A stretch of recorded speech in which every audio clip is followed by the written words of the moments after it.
विद्यार्थी मित्रांनो, आज आपण आयनिक इक्विलिब्रिया ह्या चॅप्टरमधला शेवटचा पॉईंट बघतोय, common ion effect.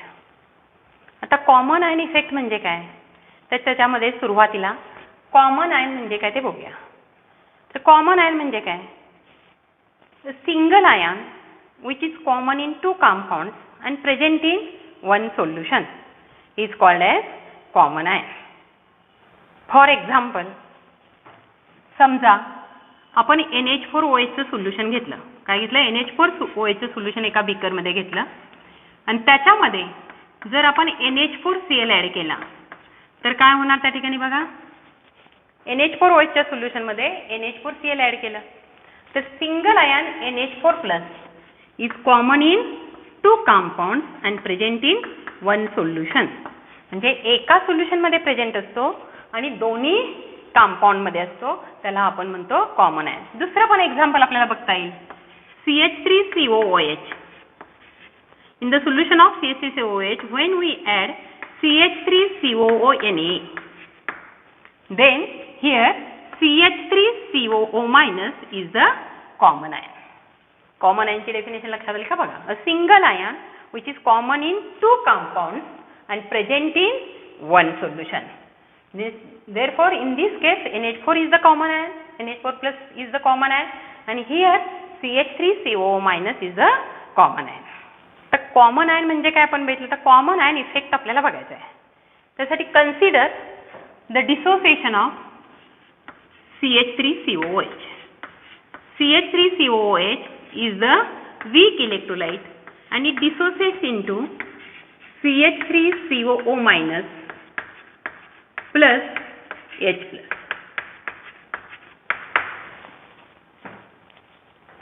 It's a weak electrolyte, therefore it is partly dissociated.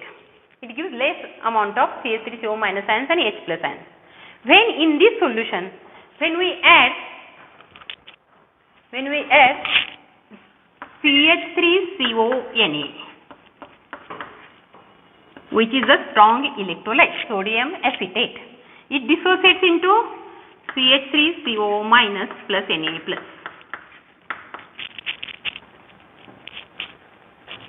CH3COOH हे लेस अमाउंट मध्ये डिसोसिएट होतं, पण CH3COONA हे स्ट्रॉंग इलेक्ट्रोलाइट असल्यामुळे ह्याचं कंप्लीट डिसोसिएशन होतं.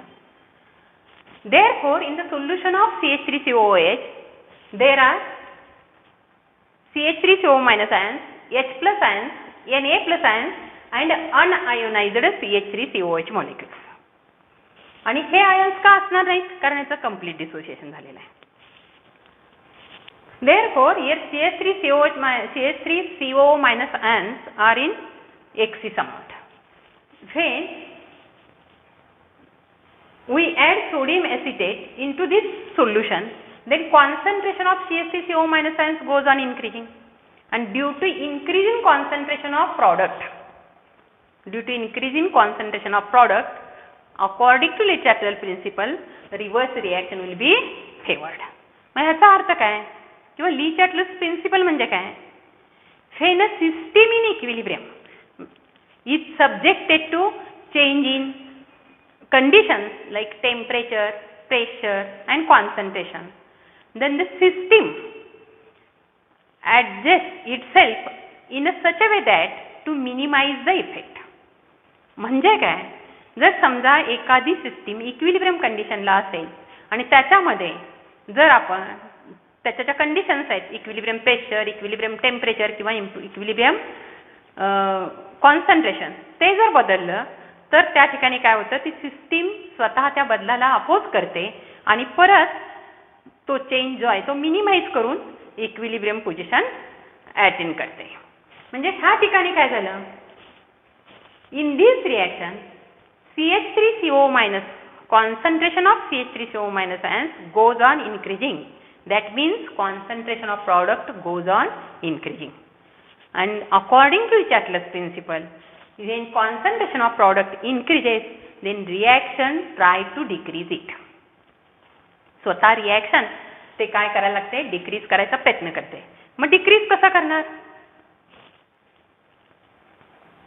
For decrease of concentration of CH3CO minus ion, this added CH3CO minus ion combines with this H plus ion and gives unionized CH3COOH molecules. That means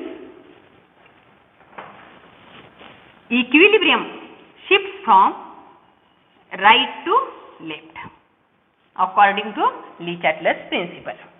That is, the dissociation of CH3COOH goes on decreasing, and this effect is known as common ion effect. That means the common ion effect states that the common ion effect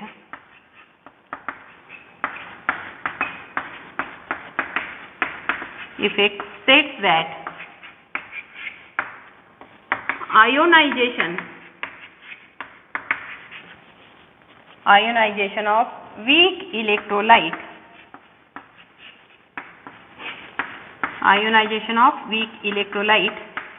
is suppressed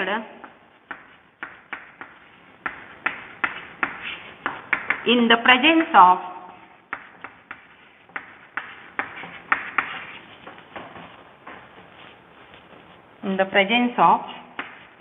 strong electrolyte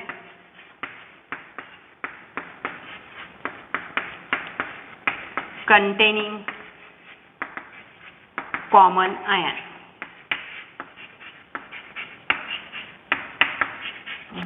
To the weak electrolyte.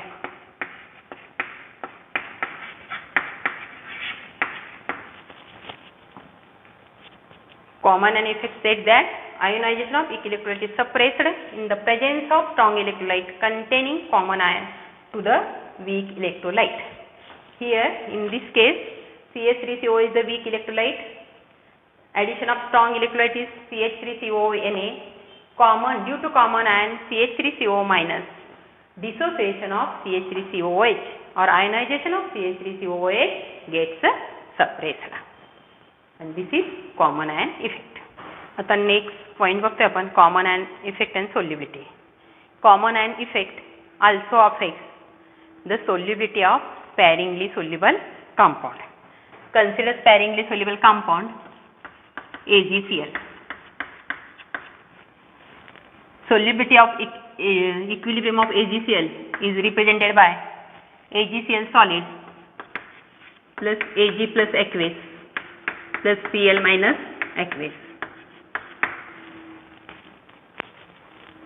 Here solid AgCl is in equilibrium with ionized molecules of Ag plus and Cl minus. Therefore, Ksp of sparingly soluble salt is given by Ksp is equal to concentration of Ag plus into concentration of Cl minus. हे आपण example मध्ये किंवा solubility product मध्ये बघितलेलं आहे. आता आपण बघतोय काय कॉमन आयन इफेक्टचा सोल्युबिलिटी वरती काय परिणाम होतोय. To this sparingly soluble salt, when we add a strong electrolyte like AgNO3. AgNO3 is a strong electrolyte, therefore it dissociates completely and gives Ag plus NO3 minus. AgClच्या solution मध्ये जेव्हा आपण AgNO3 add केलं तेव्हा त्यापासून काय मिळालं बघा आपल्याला Ag plus aqueous plus NO3 minus aqueous. Due to complete dissociation of AgNO3, concentration of Ag plus ion goes on increasing. Ag plus चं concentration काय होतं वाढतं. And due to increase in concentration of Ag plus in the solution of AgCl, solubility equilibrium will be disturbed, and according to Le-Chatelier's principle, solubility equilibrium shifts from right to left. मग हे कसं होतं? When the concentration of Ag plus goes on increasing, then according to Le-Chatelier's principle, when any one of the condition is changes, then the system tries to oppose it and reach the equilibrium again. मग concentration प्रॉडक्टचं वाढल्यामुळे ह्या ठिकाणी equilibrium disturb झालं. मग स्वतः ती system काय करते, हे Ag+ कॉन्सन्ट्रेशन कमी करायला बघते. अशा वेळी this added Ag+ ions combines with this Cl- ions and produces undissolved AgCl. But only difference is that equilibrium shift from right to left. Solubility equilibrium जे असतं ते राईट पासून लेफ्ट पर्यंत शिफ्ट होतं and that means dissociation of AgCl or solubility of AgCl goes on decreasing. पण values of Ksp is constant. त्याच्यात value जी असते Ksp ची सोल्युबिलिटी प्रॉडक्टची व्हॅल्यू कॉन्स्टंट असते, मात्र त्याची सोल्युबिलिटी डिक्रीज होते due to addition of common ion Ag+. That means solubility of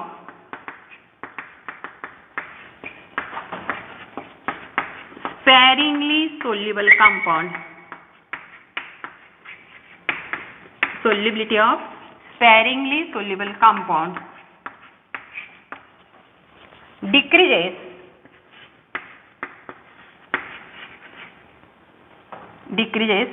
in the presence of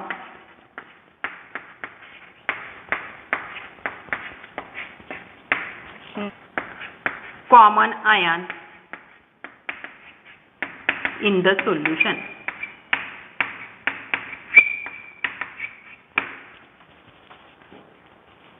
मग ह्या एक्झाम्पल मध्ये काय झालं, solubility of sparingly soluble compound AgCl goes on decreasing in the presence of common ion Ag+, in the presence of common ion Ag+ in the solution.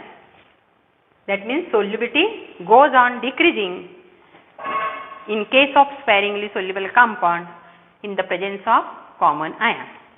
आता ह्या ठिकाणी थेअरीचा जो काही पार्ट आहे आपला आयनिक इक्विलिब्रियाचा, ते सगळे पॉइंट्स आपले डिस्कस झालेले आहेत आणि आपण काय करणार आहोत आता इथून पुढे मात्र न्यूमरिकल्स पाहणार आहोत. सोल्युबिलिटी प्रॉडक्टवरचे 2 न्यूमरिकल्स आपण आता बघणार आहोत, न्यूमरिकल प्रॉब्लेम्स. त्याच्यापैकी ते करत असताना फॉर्म्युले कोणते वापरायचे ते बघा. Ksp = x⁻x, y⁻y, s⁻x+y. Here x is the number of moles of cations, y means number of moles of anions and s is the molar solubility. And conditions, 3 conditions आपल्याला बघायचे आहेत.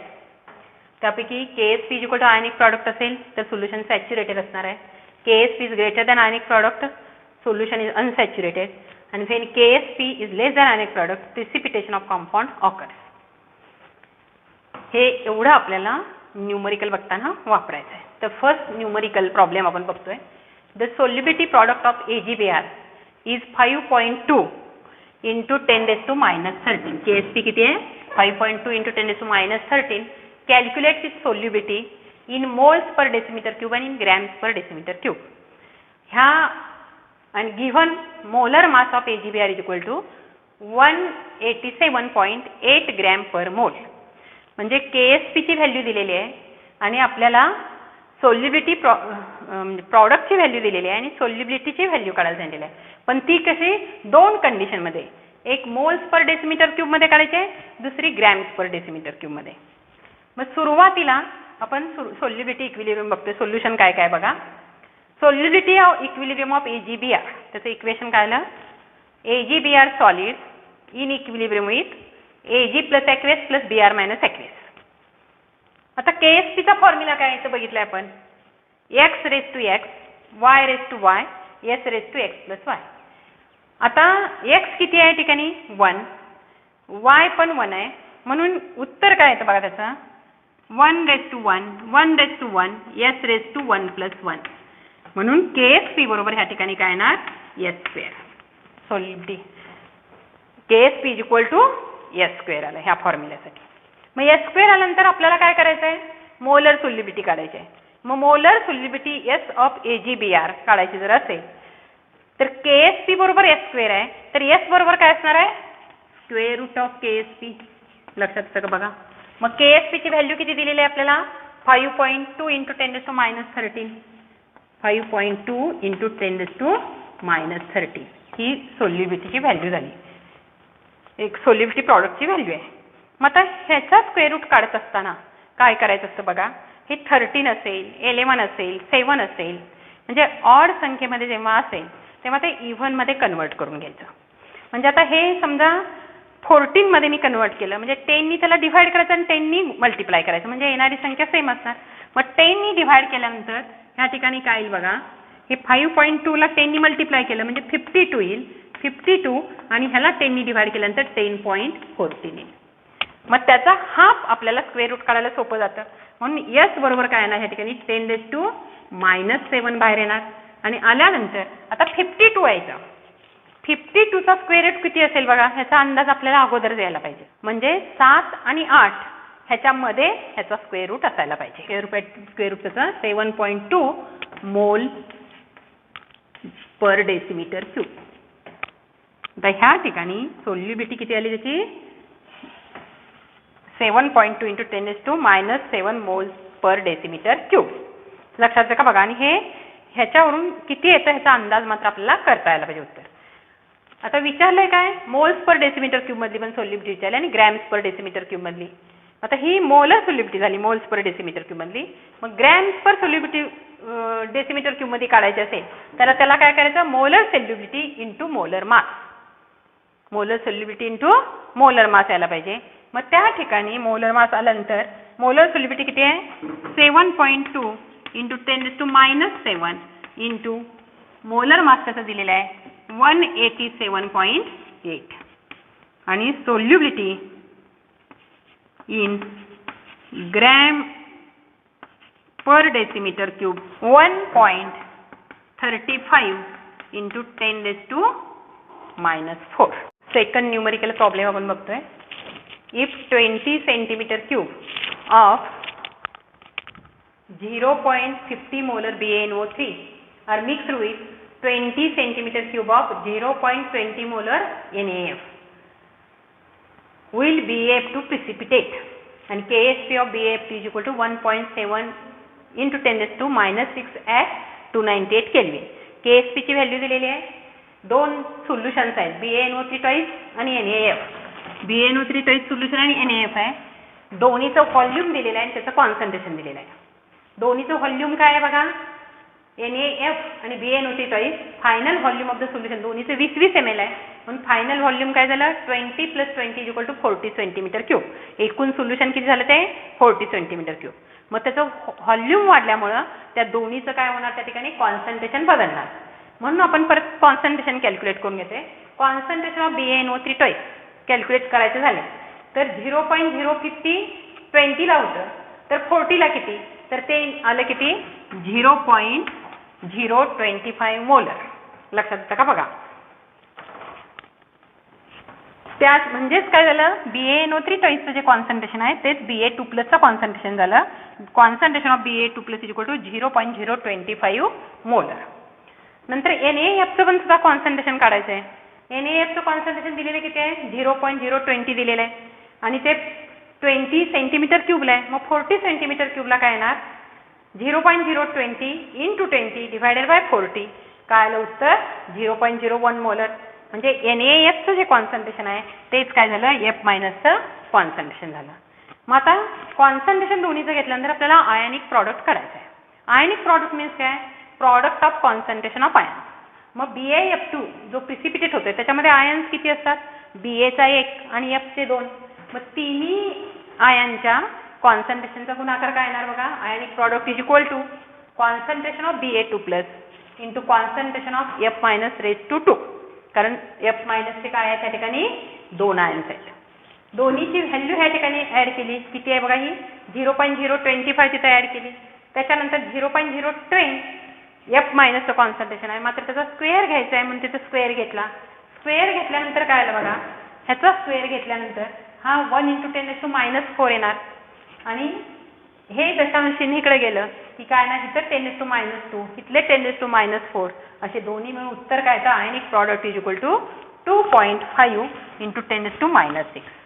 सोल्युबिलिटी प्रॉडक्टची व्हॅल्यू आपल्याला दिलेली आहे, किती आहे, 1.7 × 10⁻⁶.